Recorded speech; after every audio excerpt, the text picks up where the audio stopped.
Welcome to I Love My HBCU ? The podcast where we express our undeniable love for HBCUs, but where we are also not afraid to address a few tough questions. So, sit back, learn a little, love a lot, and rep your HBCU.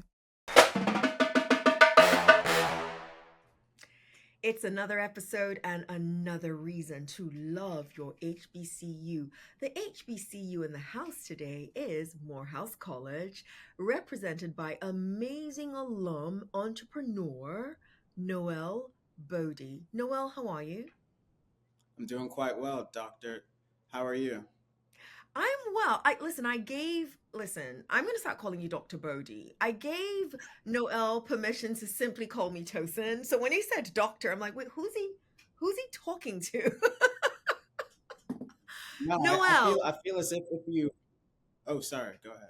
No, please go ahead. No, I feel as if you put in the time for the degree. I have to address you as such. So Doctor Tosin. I appreciate it. I really, really do. I'm silly when it comes to the title. I remind people that when I was born, sure I put in the work, but when I was born, I was not born with doctor in my name. It was Tosin. So I'm perfect. I don't get offended when people drop the title. I think sometimes it can be a little pretentious when you're like, you're going to call me. Calm down. Um, Noel, I'm excited to talk to you. As you know, we have had a conversation with your partner, your business partner, Miles Mayfield. And before we get into the meat, like Argentus has become a name that I love. It rolls off my tongue now. I want it to roll off the tongue of so many people that get to hear us because I think you guys are doing revolutionary work and your vision is insane in the best way. I actually want us to get to know you a little bit. Noel Boadi, who are you? What makes you this amazing human being who I'm guessing at 20 something, early 20s, is thinking this visionary? Who are you? Tap us in. I'd say I'm a recent graduate of Morehouse College. I just walked this past May. I'm a computer science graduate, and so I would say that technology has really focused and shaped a lot of my experiences in life. But I will say that I just enjoy finding creative solutions for things, and so even taking it to our food truck and our work we did with food insecurity in the greater Atlanta region.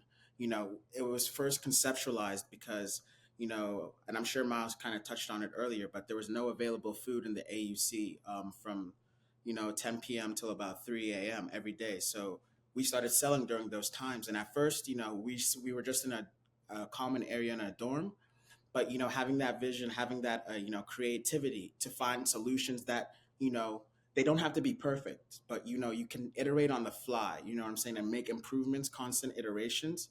But I just believe that just finding creative solutions to problems is just my one of my biggest passions, and I think that's why coding and computer science was so interesting to me. We're gonna get into the meat of this conversation because with Miles we got a lot into the food side. I believe that with Noel we're gonna get a lot into the tech side of things. But before we do that, you have a unique name. You are the first male Noel that I've met, and you are also the first Bodhi that I've met. Do you mind sharing with me the origin of your name? Yeah, so I was actually born December 24th, so Christmas Eve. So my mom named me Noel, and Bodhi is just it's my family's name from Ghana. My parents are both from Ghana. Does it have a special meaning? I don't believe so, but let me double check, and then maybe we can insert a footnote. Please, I want you to find out and tell me so that we can insert. I'm Nigerian. Most people who know me know well, my name gives it away. If you're African and you hear Oluwatosin Adigbola, you're like, yeah, she's Nigerian. And all of our Right. names have meaning. So I'm excited about names. And even when we spoke to your business partner, um, and I'm so grateful, Noel, because your generation be embarrassing me. every 2 seconds. And here's what I mean when I say that. He has such this straight look on his face, like, let's see what she's gonna say. Um, your generation, I will mention a name, an artist, and you're looking at me like, what is this old lady talking about? We don't know those people. So when I asked Miles about his name and he knew who Miles Davis was, oh my gosh, I was really, really excited. Noel, do you know who Miles Davis is? Of course, that was one of my grandfather's favorite jazz artists. But I also took like a history of jazz class at Morehouse. I'll That take was it. I had to take I had to take a fine I arts love it. class. Yeah. And for the record, anyone listening to me and gasping, this is my lived experience. I will mention a Miles Davis, even a Langston Hughes, and I'm not kidding. I will have students of a certain generation look at me with a blank stare, like, who exactly are you talking about? So I am appreciative when you guys know the references that we share with you. What was your inspiration, Noel? I've heard it, and we've heard it as an audience from Miles. I wanted to separate the two of you in having this conversation intentionally because I know that even though it is a partnership that's putting this together, you come from two very different spaces. You come from a very tech space. What motivated you to do the food truck that you guys were so successful at? Um, I would say it was just a need. There was a clear like supply, like there was just a clear like demand, and so you know, then the question became, how do I build infrastructure to be able to handle and supply for this demand, right? And so the way we went about it was, hiring a chef, right? Every night they would cook a set amount, and we would sell that. And once it sold out, we would just, make close close for the night, or sometimes we wouldn't sell out, right? And so the extra food we would have, we would drive around the West End trying to give to some homeless people. That was just like the bit of good we tried to do in our community. But I think it was just a need in our community. It was a really big need, and you could tell there was just an air of discontent with the students. And so we just decided, rather than waiting for the administration to do something that they wouldn't do, we should just take it upon ourselves, because no one's coming to save us. I love the no one's coming to save us. I love the instead of waiting, let's let's be the answer. We actually are going to be the answer to the problem. Um what would you say to students listening? You're a recent grad. This is their wheelhouse. Current students at HBCUs now who are, there's nothing wrong with complaining, so please hear me right, who are complaining instead of acting. What would you say that what would you be your advice to them? Really, this is the phrase Miles and I, we say it all the time, and so I'll just repeat it. Like, no one's coming to save you, and so you just got to take it upon yourself to be the catalyst for the change you want to see. Like, you have to really just figure out some way to, even if it's incremental at first. You know what I mean? But you have to be making actions. For us, like the way we did it is, we visualized, right? We said, okay, we, we have a picture of this too. Maybe I'll send it to you so you can throw it on the screen. But we were in my dorm room, right? And we were conceptualizing the idea, and we had an expo marker, and we had like a wooden closet, right? And so we were just writing on it ideas, like so the flavors, the prices. We were conceptualizing, right? And then at the end we wrote food truck, right? And so people would come into our room, or it was my room. He and my other friend Marcus, he they lived across the hall, but I had a single across the hall. So people would come into our room all the time to be like, food truck, like just laughing, not believing. And initially, when we first, told everyone we were selling food, like people just laughed in our faces. Honestly, like we told people we were starting to sell chicken, and people just laughed. But the key to it is you gotta dream and envision so large, people start to call you delusional. But the crux of it is you have to act. Once people start calling you delusional, that's when you have to act, right? Because un- up until then it's just that it's just ideation. You know what I mean? I can I tell you how much I appreciated how you leaned in and said the most important part. You have to act. Um, can we tease out what act looks like? And what I mean when I say that is the hard work. Because we all are celebrating you guys now, right? On the back end of, oh wow, they did it. Guys, look, it worked. And look at what they're doing next based on what worked. But I think not just your generation, enough of us in the world forget the layers of hard work that goes in to keeping you delusional enough to keep on acting. I want you to talk about the hard work that it requires for a Noel, for a Miles to make something like this successful. I can rattle off all the firsts for you guys. The first student owned food truck, the first this, I can rattle it off. Give me the hard work behind the firsts.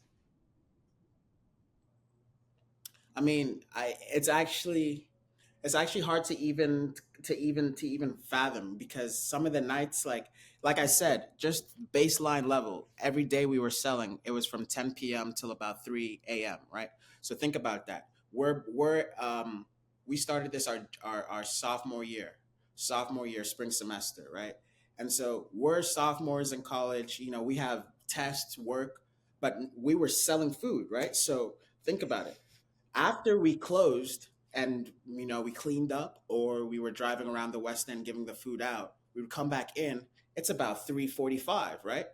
Now, what about all the work we have to do, homework, right, essays, studying for tests? Like there were countless nights where I there were all-nighters, there was a lot of sacrifice as well, right? Because think about it, if we're selling every day, in the most social time in college, usually, right, after classes, at night, during the week, on weekends as well, then we didn't have much of a social life as well, right? So we Mm-hmm. for Mm-hmm. like we wait, is it forwent or forgo? Like what's the past tense of forgo?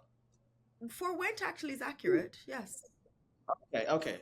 We forwent, social gatherings, parties, hanging out with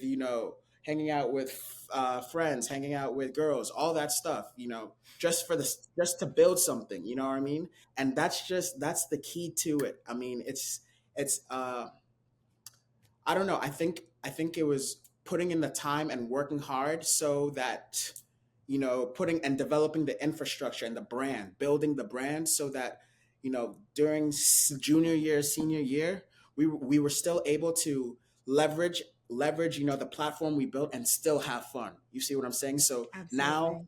we were with our peers who were all having fun, but we also had a brand we built from the ground up, and we were in a food truck and we were doing events and things of that nature. Listening to you speak, I'm reminded of something Barack Obama, President Barack Obama, said recently at an interview that he had, and somebody asked him about work-life balance, and you can have your opinions on it. He made reference to when he was running for president, and even before then, when he was in Chicago running for the seat that he had. And he literally said that for about 18 months, you might have seen the same interview that I'm talking about. For about 18 months straight, he doesn't remember what his home looked like. And he ended by saying that anyone that decides that they're going to be successful, the amount of work that you need to put behind that, you use the word, it's hard to fathom. You may not remember yourself saying that. I remember you saying that not too long ago, Noel, that you can't even fathom how you guys did it, but you did.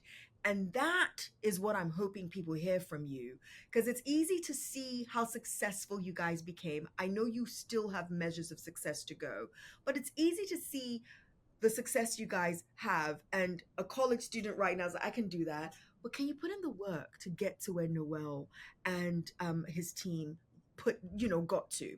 Before I get into the tech side of things, before I get into what you guys really have done, I think, with regards to impacting the future of food security and those related issues, I'm going to throw our rapid fire segment at you. Are you ready? Let's do it. Let's do it. Okay. 67 seconds. I'm curious to hear what your answers are going to be. Describe your HBCU experience in one word.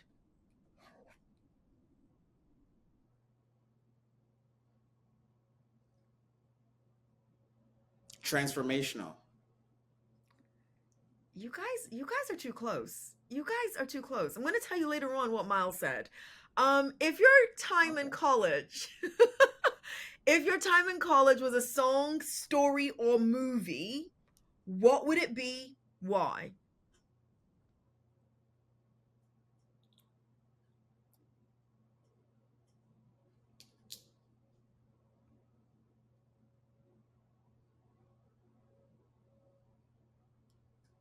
He's smiling.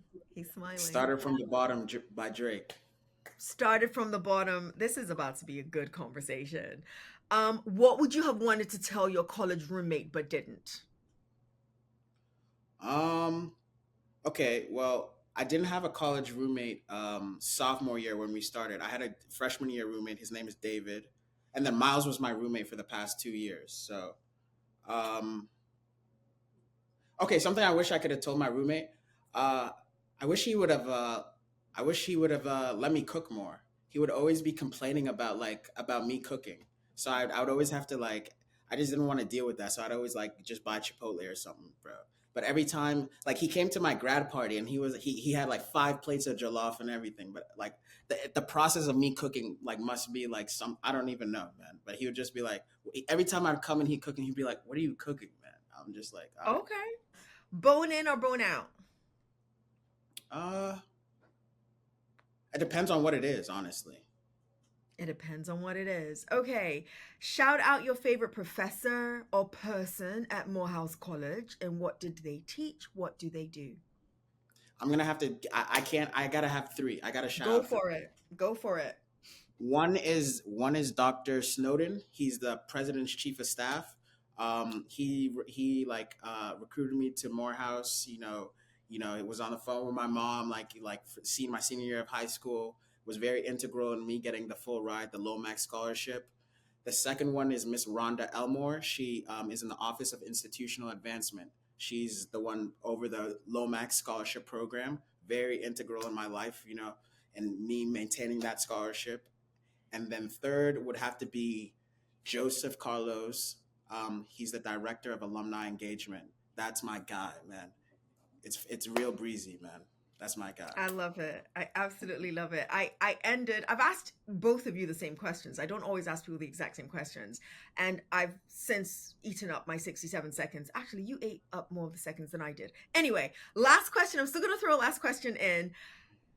Separate from Auntie's spot, what was your best meal served by Morehouse College?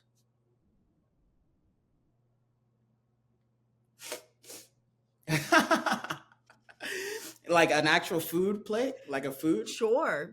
Yeah, sure. I'll take whatever answer you give me. or in terms of something I consumed. No, something that Morehouse serves. It has to come from Morehouse. Why is it giving me thumbs up? It has to come from Morehouse. I'd say probably fried chicken Wednesday was definitely the best. Like the meal they put the most effort into, without a doubt. The meal they put the most effort into. Okay, so listen, I asked you, Rapid 67 is gone, is done. Before I ask you my next, I have a curiosity question for you. So, you and Miles, I asked both of you to describe your HBCU experience in one word. Do you want to take a wild guess what his response was?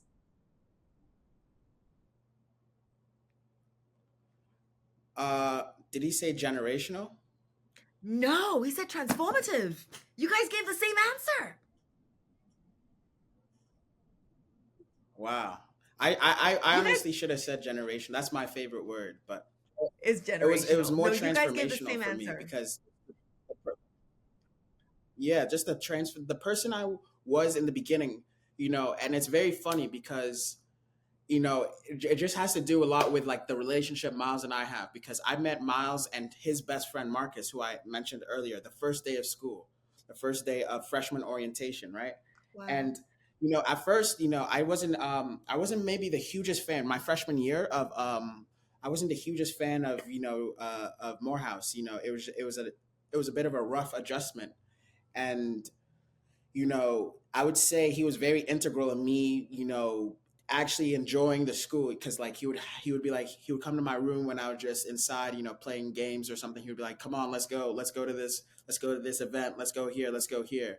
And I would always be like, "Nah, nah," but then eventually I started going out. So he really got me out of my shell, and then we started doing things that got me out of my shell even more and more, and just I just saw the genesis. I can look back and see the clear genesis. You already referenced it, so now I want to actually hear it. Tell me your college selection journey. I know you spoke of the president's chief of staff and how integral he was in getting you the Lomax scholarship and the institutional advancement person who led that. But you are, I'm guessing, from the Virginia area. There are so many HBCUs on your pathway before you land at Morehouse College. So give me the journey. What's your college selection journey? How did you end up at Morehouse?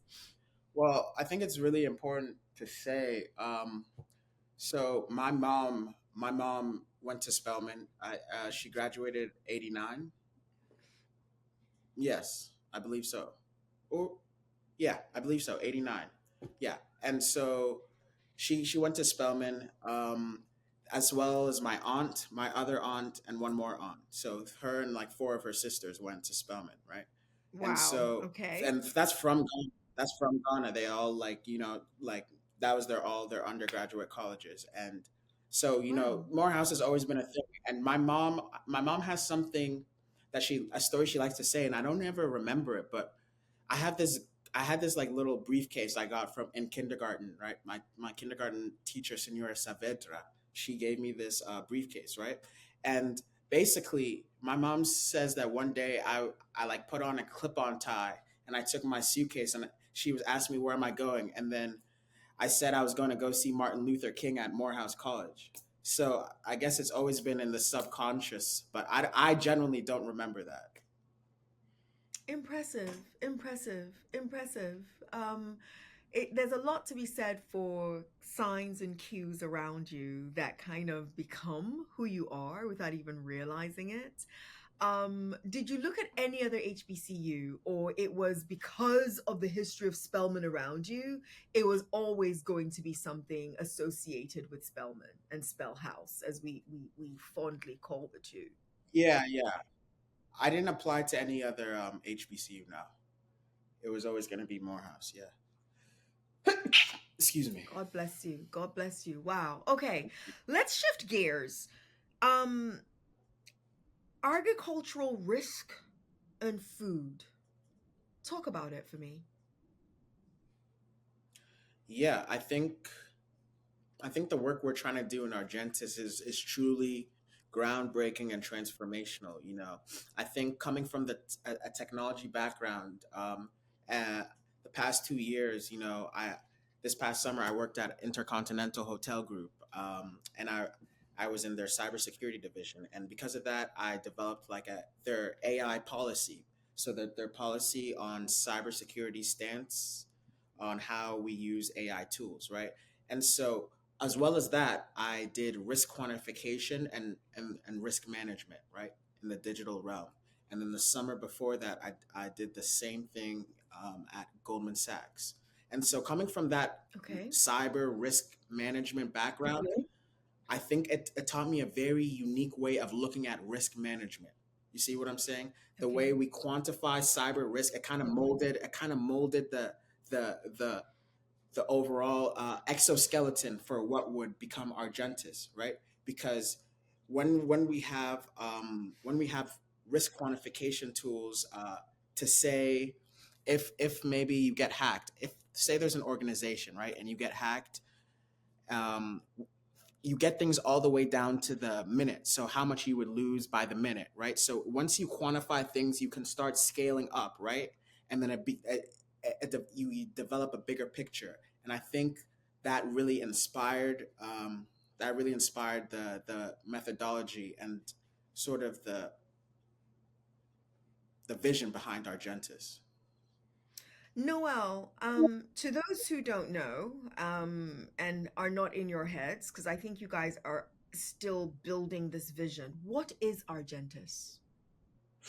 Argentis is a platform, right? It's a platform that seeks to quantify and deliver the world's first food security risk index.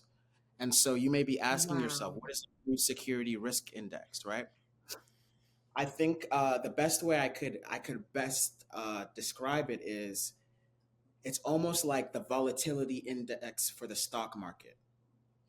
And so the stock market for certain stocks, for certain baskets of ETFs, things like that, you get a score, right, on how volatile that stock is, right?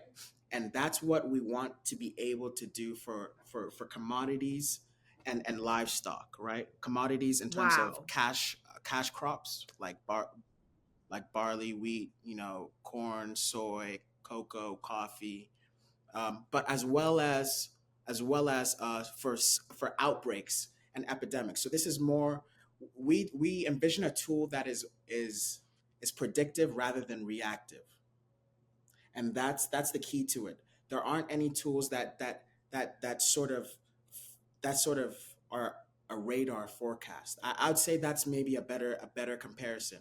It's almost like a radar. In the weather reports, they show you the radar, and then you can scrub ahead and see for the next exactly right. That's what we're trying to do, and map that for our agronomic base. I'm silent. I used the word revolutionary earlier on, and I've always given myself credit for not wasting words, meaning I don't use words unnecessarily. And I'm realizing that I could not have used a better word when I used that and then asked you to tell us what is agentis.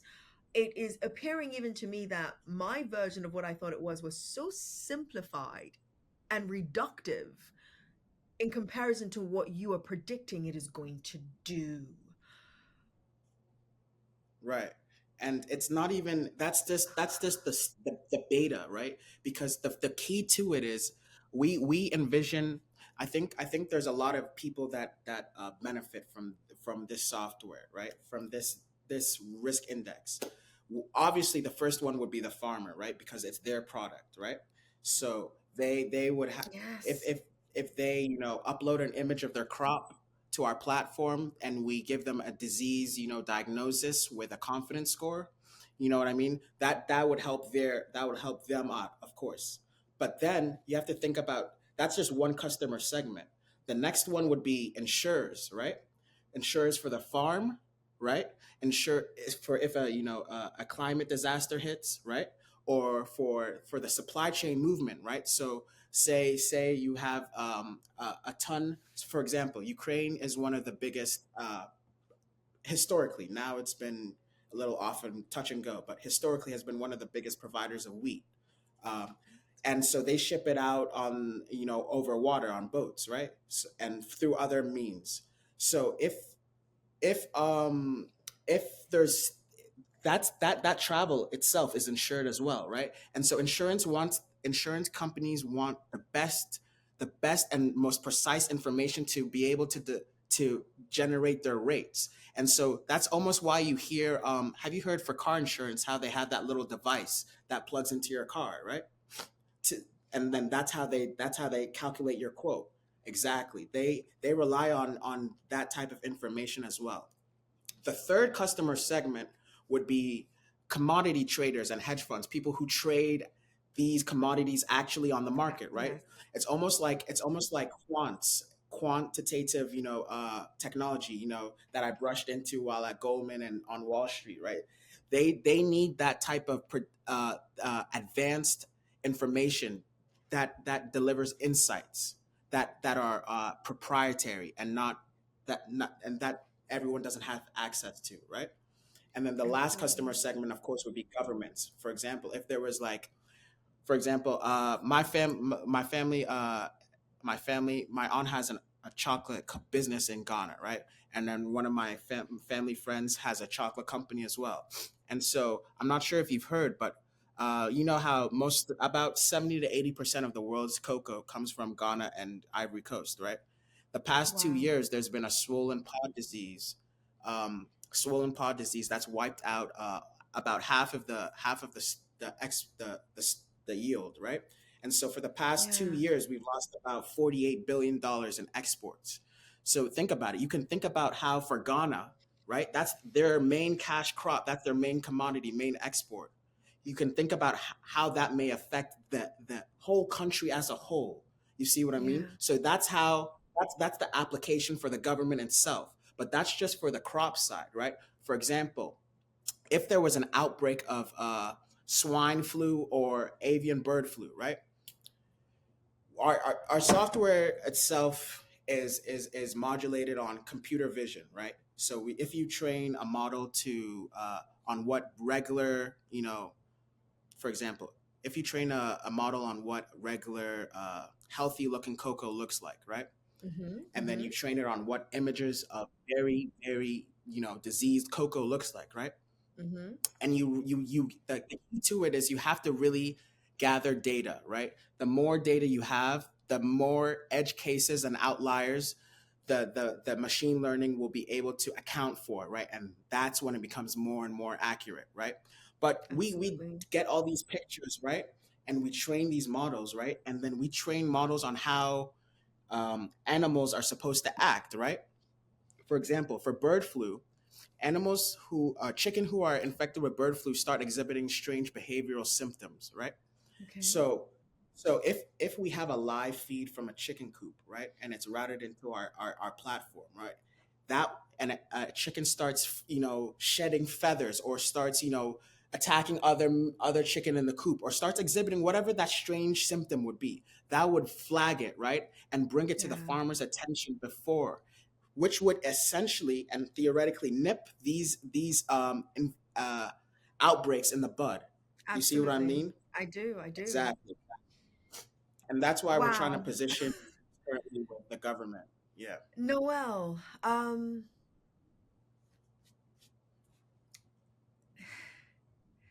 thank you. And the thank you, I'm grateful for people who have vision. I'm grateful for the people who are young with vision. They don't create the Noels and the Mileses every day. All of us are special. We sure are. But you're doing something. Oh my gosh, I need to see this work. This has to work, Noel. It has to work. And And that's, the I reason why mean, it that's has the thing. to. No, go ahead. Please go ahead.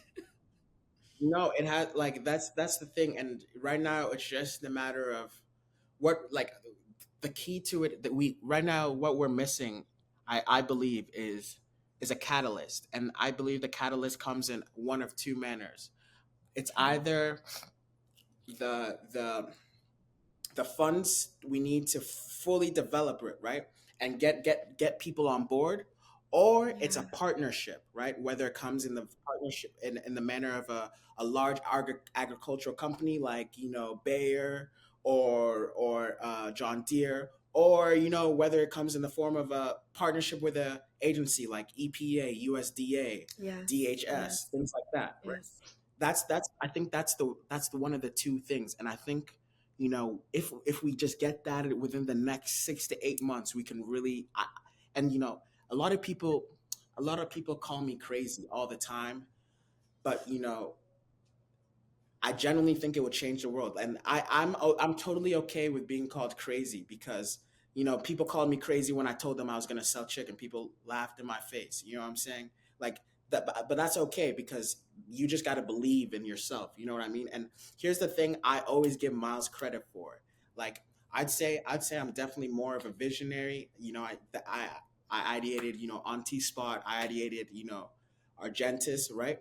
But Miles is the, okay, how do we actually do this? The operational guy. Like, how do we actually, take this from an idea and really hit the ground running? And I really have to get I give Miles props for this all the time.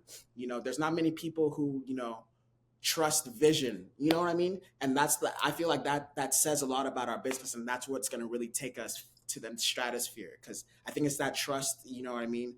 And that, like, okay, I'm a rock with you. I'm a see what you're talking about. Like, all right, let's take this food truck, this food idea to the end. Okay, I see this software could change lives. Let's dive in. You know what I mean? This software will change lives. When so I celebrate visionaries like yourself, and I know people throw that word around a lot. In this case, and anyone that is hearing the sound of my voice, please, please, please, when this episode comes out, please send clips of Noel Boadi to the Bill Gates Foundation. Please send clips of Noel Boadi to Mackenzie Scott. Please send clips of Noel Boadi to George Soros and team. I can keep going down a list of names. Pharrell's Black Ambition Prize. I can keep going down a list. I do believe, and I don't see how anyone listens to what you've laid out and does not see how revolutionary this will be. It already is. The idea behind it will change the world. It's not, can it change the world? Again, the way you've simplified it and broken it down, as somebody who is non techie, that's me, as somebody who I need complex things broken down in very, very simple ways for me, I get everything you just said. And here are the things. This is why it wins for me. So I think if it wins for me, it's going to win for a lot of people, right? This is why it wins for me. You and I know, Noel, that food has become a massive issue globally. And the list goes on. Food waste, Yeah. Food loss. processed food waste, food loss, processed food. And when I say processed foods, I actually am not referring to just what we eat as processed foods in the US. I'm referring to, we don't know what we're eating most of the time. Right. What are we eating? There's that issue. There's also the very, very, very real issue that we are currently, is it 8.1 billion humans in the world? And those people must be fed somehow on something. That if this software, not, let's not use if, when this software, this index is what I'm going to call it, not just software, because I think it's bigger than a software. Yeah, The it's bigger software than is the software. tool. The Yes. software is just the tool. This index It's just the allows data one. ingestion tools. Yeah. Sorry about that. Yeah. No, no, no, no. We're both excited about this, and I'm not even part of the Agentis team, and I'm really excited about this. But this this index is going to allow so much accurate predictions of how food is used from agriculture to the table. That all these things that you and I just threw out, it will help to mitigate those issues along the way. So I am excited to see this work. I really, really do hope that enough humans that can move the needle get to hear what you guys are about, get to hear what you're doing, and at the very least say, hey Noel, hey Miles, we need a conversation. Let's talk. We need to hear what is this? Tell us how we can partner. Everyone wants to know what's in it for them, Noel. We all know this. And I think you've broken it down from agriculture to government, how Right. each proposed partner would benefit. I'm really excited for you. I really want to see this work. And I'm hoping that enough of us in, we're going to start with the Black HBCU communities, guys. If you've heard Noel today, if you're listening to my voice, I get excited about things that are revolutionary. This is one of them. You are going to hear Agentis for years to come. And you're going to remember, wow, it was these 20 something year old kids. I'm going to call you kids, Noel. You just graduated 2 seconds ago. These 20 something year old kids who had this idea and wanted to change the world. Everybody says they want to change the world. Most of us don't have the vision to actually do so. And then we don't have the how, the operations to make it happen. You guys have both of those. And I'm looking forward to cheerleading and rooting you guys on. Um, I, I think the key, like, just to restate one more time, just why please. it's so integral, and the next iteration, and what I really believe that the key to it is, key to it, and what I think a lot of people will find interesting, and will maybe motivate a lot of people. I think the the the the bottom line is, the population, right? We're growing exponentially, right? We're gonna keep growing, but the food supply is plateauing, right? So it's almost an inverse relationship, right? And so at a certain point, we cannot afford to lose any more food, right? And we lose about $1 trillion of preventable food loss annually, right? And the Yeah. key thing is here: 70% of the world's food supply comes from third world farmers and Country. smallhold farmers, right? So these are the people that need this software, this index, Yeah. these tools the most. And these are the people who are also the least protected. And so it's almost what inspired me. That's my family being in the cocoa industry, you know what I mean, and in a third world country. That sort of molded that ideation of it, and that's almost the majority of the farmers, right? That's our agronomic base right there, you know what I mean. And so it's only like a small percentage of people are like Mr. Smiths out in Kansas with 500 acres, 50-gallon silos, Yeah. things like that. That's not where your food comes from. That's it comes from a fella in Malaysia planting jasmine rice with his hands. You know what I mean? And so that's who we need to protect. And Yeah. eventually, when we get partnerships, and we get this fully off the ground, we want to be able to partner with certain commodities markets, so people, our risk index can then be used to trade futures and options, just like how you Mm, can trade mm, futures and mm. options on the stock market. On the Exactly. stock So market. Yeah. we'll be like almost a benchmark. We'll be the benchmark. And the key that I think what's so exciting about it is it's almost like it's almost like the VIX again, volatility index, because up until somebody ideated that, that wasn't a thing. You know what I mean? And they were a first mover, which is why they became the benchmark. And I think that's what's so Yes. exciting about us, because I don't think anyone is really putting all these pieces together in the manner we are. And just being the first mover, I really think that we have the potential to be the benchmark if we get the right partnerships, the right type of investments, right type of talent, all that. Noel, this is the last thing I'm going to say about this before I ask you to please share with me anything that I should have asked you or should have discussed and didn't.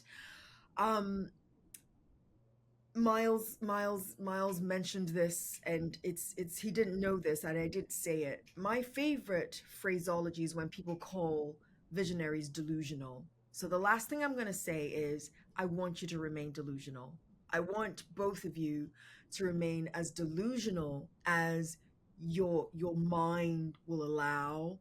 And please remember that people don't have to get it. You get it. And the right people are coming along that are going to get it, that it's going to make sense to them. But we need a Noel and a Miles who are willing to be the delusional ones that go after it first. Remain delusional. That's literally like anyone who's going to hear this is going to be like, that kid is delusional. Remain delusional, Noel. Please make sure you understand 100%. that that is your superpower. Remain delusional. Noel, is there something that I should have brought up in conversation when we said, hey, we're going to have you as co founder of Agentis join us on the podcast that I have not done a good job of bringing up so far. Take the floor. Bless our audience with it. I just is there something you think we should have talked about? I think we Yes. talked about a lot.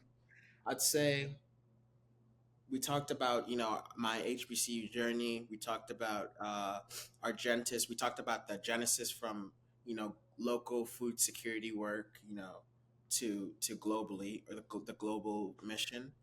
I think it was a great conversation. I just really think the key. I just want to touch back maybe on what we just spoke about before you asked me this question. I say, I tell Miles all the time, like, we can't necessarily be upset, you know what I mean? With You can't be upset or bitter with, people who just don't see it because Don't get they it. just don't see it. You know what I mean? When Don't if, see for it. example, I feel like, you know, if because everything is a hypothesis before it's proven correct, right? And so, you know, I'm sure people called Edison uh, like I'm sure people thought Edison was a drunkard, you know what I mean? Because he said with a filament and glass we can produce light. You know what I mean? I'm sure they called him, a whole bunch of names, you know what I mean? But that's just I think that's maybe the curse that comes with the blessing of being ahead of your time. And so, you know what I mean? Maybe that's all it is. And so I tell Miles, we just got to keep putting in the work until people gain that vision. Stay delusional. I love it. You said it better than I ever would. Um, Noel, leave our audience with a parting word or short phrase on why you love HBCUs. I love, you know what? I'll say it because Miles and I say it all the time.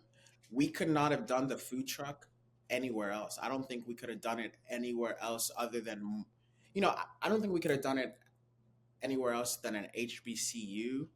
Maybe, but I think it wouldn't have been the same. You know what I mean? I don't think we could have done what we did. I'm sure we could have started a food business anywhere else, but we couldn't have done what we did, without, you know, the platform HBCUs put you on. For example, like we did, we recorded TV shows. We were on First Take with, like we met Denzel. We met, his son. Like for example, I went to the Candle in the Dark gala, right? And we Mm-hmm. were going to Denzel and Samuel L. Jackson, and Denzel, or I guess he goes by Denzel now, but Denzel's wife points at me, right, and she's like, "Wait, you're the guy with the food truck?" Because earlier she had heard me, give a speech, and it was actually an event honoring her son because her son came to Morehouse, Yes. but she was like, "You're the one with the food truck," and so that's just crazy, being like having Denzel's wife know you, you know what I mean? Like that's I think the opportunities we were blessed with were just out of this world, and so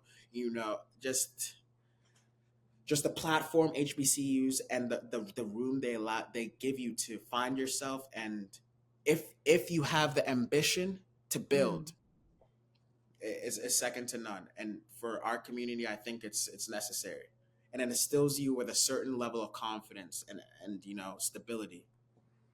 I am going to kick myself if I don't say this that Denzel's wife is Pauletta Washington. Hmm. And she has a name. And I listen, not it's okay. I know you don't mean Yeah, it. I know you don't got mean you. it. Oh, got you, 100%, 100%. I just didn't, 100%. Listen, I'm not great with Miss Paula. names, but I'm grateful. Yes, I'm grateful that I actually remember hers. I listen. That was. I promise you, that was nothing other than me wanting to make sure she got her flowers as well, because she's a pretty Of amazing course. human being in her own right. And I'm glad to hear the lovely encounter that you had with her, Noel Bodie. Your vision is infectious. I'm going to keep on saying every single time I think about you guys, I hope they're staying delusional. I hope they're staying delusional. I don't want anybody to bring you guys down to earth. bringing you guys down to earth, in all fairness, makes you sometimes ordinary. And there's nothing wrong with being ordinary, but we need people who are willing to be the first, like you said, with Edison's. Be our Edison of this generation. I'm looking forward to seeing how amazing Agentus is going to become something we all talk about more normally than this revolutionary thing that you're building right now. To everyone hearing the sound of my voice, it is impossible for you not to have heard this particular episode and not say, wow, that kid Noel is pretty something. So go ahead and subscribe. Go ahead and like this episode, not because of me, but because of Noel Boadi. It has been a pleasure having this conversation with you, sir. Yours in HBCU love. See you next episode. Mr. Boadi, Dr. Boadi, thank you very much. Thank you, Toast. Really appreciate it. You've been listening to I Love My HBCU ? Let's keep the conversation going as we share our stories and encourage more practical support of HBCUs, whilst, of course, holding each other accountable. Don't forget to follow and subscribe for the latest episodes. Until next time, love and lift your HBCU.